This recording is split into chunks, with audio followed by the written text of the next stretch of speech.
Muslim Brotherhood is the mother of all Islamic organization of the 20th century, including Al-Qaeda.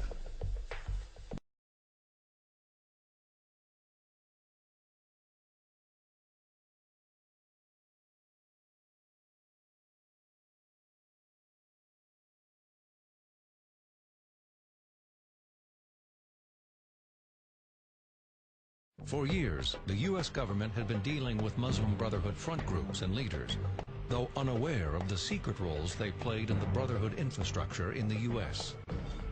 The West as we see today, instead of isolating the Muslim Brotherhood, actually engaging the Muslim Brotherhood as the organization that's moderate, and these are the Muslims we can talk to.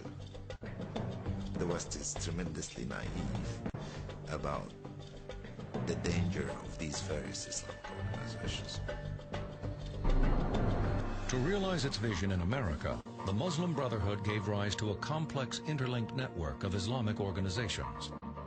Groups that present a seemingly legitimate public face to camouflage their hidden U.S. agenda, with civic sounding names echoing those created in the heyday of the Civil Rights era, such as the Muslim Students Association, MSA, the Islamic Society of North America, ISNA, the Council on American Islamic Relations, CARE. Collectively, these groups dominate representation of the Muslim American community, though not one of them incorporates the words Muslim Brotherhood in its name.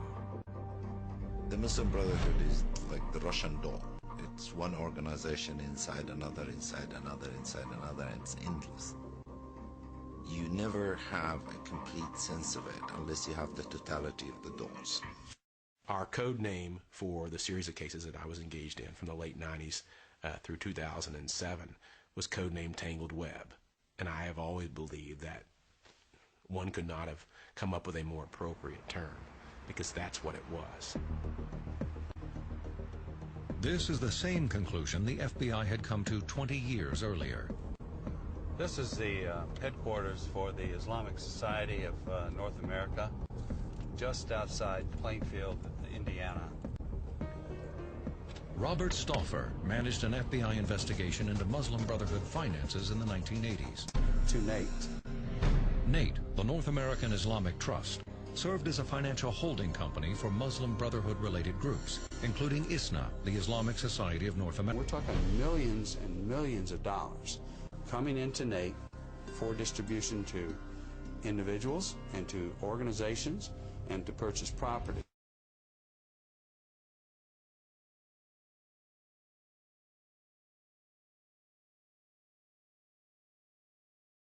The FBI found a cache of documents detailing the structure of the Muslim Brotherhood in the U.S., including this one, revealing the goals of the group in America.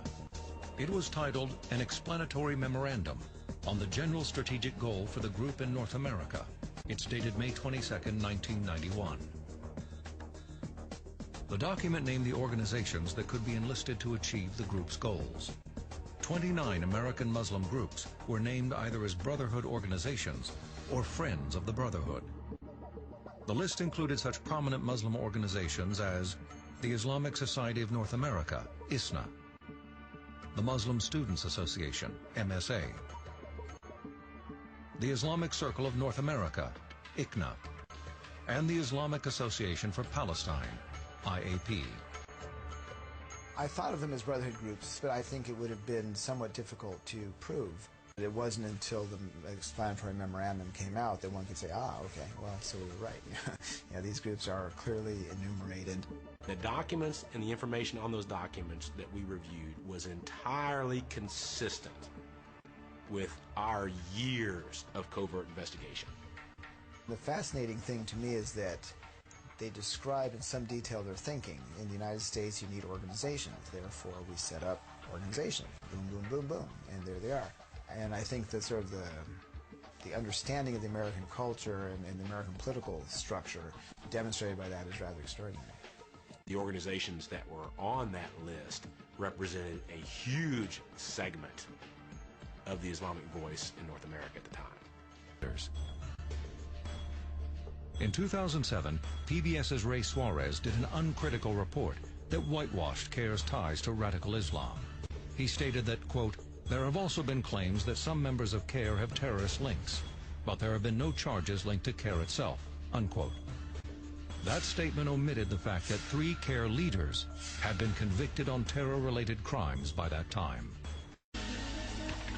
After 9/11, CARE was also embraced by some within the FBI and other law enforcement agencies. Joint sessions with CARE were held routinely throughout the country. I also am on the mailing list for my BlackBerry for CARE. Now, Mr. Hooper, I don't know what he does all day, but I know I get BlackBerries, must be 10 emails a day from CARE. And if I am not aware of what's going on at CARE, I will be at a loss. My record is clear. CARE is not a terrorist-supporting organization. That is my experience. That is my interaction. And if you want to promote that, you're on your own. While ingratiating itself with law enforcement, CARE simultaneously discouraged other Muslims from cooperating with authorities. In late 2008, in the course of the largest terrorism financing trial in U.S. history, CARE was officially described as a front group for Hamas by an FBI agent on the witness stand. Prosecutors named CARE as an unindicted co-conspirator in the trial. With mounting scrutiny, the FBI officially cut its ties to CARE, explaining its decision in letters to inquiring congressmen. Until we can resolve whether there continues to be a connection between CARE or its executives and Hamas, the FBI does not view CARE as an appropriate liaison partner.